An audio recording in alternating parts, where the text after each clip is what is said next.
So I'm saying that to talk about asset diversification. When it comes to diversification, the most I've heard is 25% that you should be in one asset / sector. When it comes to diversification, it's not just about the asset. Remember I said the asset classes. You have income, right? Cash. You have fixed income, which is bonds. You have equities or stocks, right? And then you have alternate investments, which is everything, right? Else, real estate, crypto, commodities, gold, things of that nature. You can diversify 25% into that. And then on top of that, you can look into your diversification as far as the particular sector. So we have those 11 sectors that I mentioned. You could look at making sure you're not over, 25%. And let's say the tech sector, the consumer discretionary sector, the consumer staples sector, and the communication sector, right? You'd be 25% in all of those.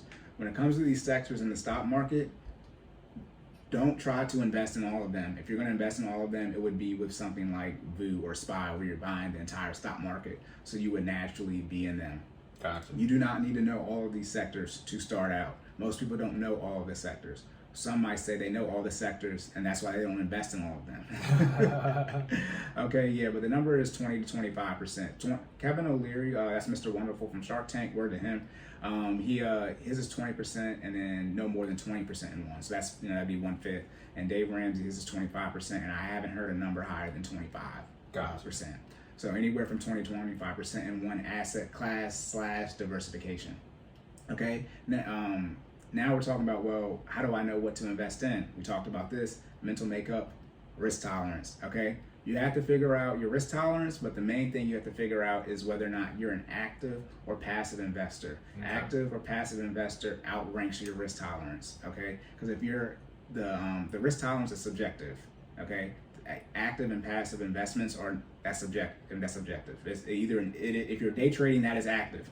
Gotcha. That's an active investment. If you're doing mutual funds, that's a passive investment. You can't even trade mutual funds during the day. I'll explain that a little later on. But that's a passive investment. Now there are actively managed funds. That just means you have to pay a higher fee. That means a human is actually putting stocks in the fund itself, but that's not an active investment. So the first thing you need to figure out is if you're an active or passive investor, because that is going to tie into your mental makeup the most, because that is going to calm you down or ratchet you up, whichever way you look at it. So someone like myself who got into an active investment foolishly and realized, bro, you were a passive investor, and I was like, I'm just gonna take the 10K loss because I'm a passive investor.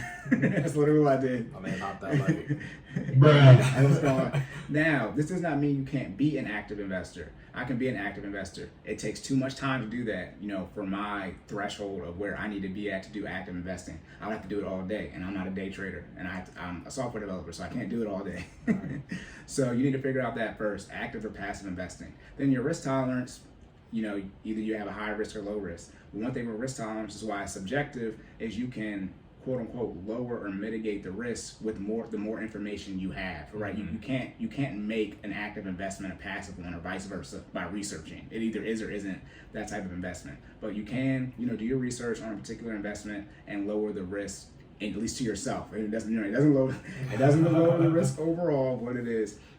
But it can lower the risk in and of it to yourself. So figure out passive or active investing first, that's objective, and then figure out your risk tolerance second, that's subjective. And you always figure out the objective things first, because those are more fact, okay? And then on top of that, let's get into, all right, yeah, here we go. If we want to know, single stocks, right, ETFs, mutual funds, here we go, yeah. All right, Where the money at, Cory? Yeah.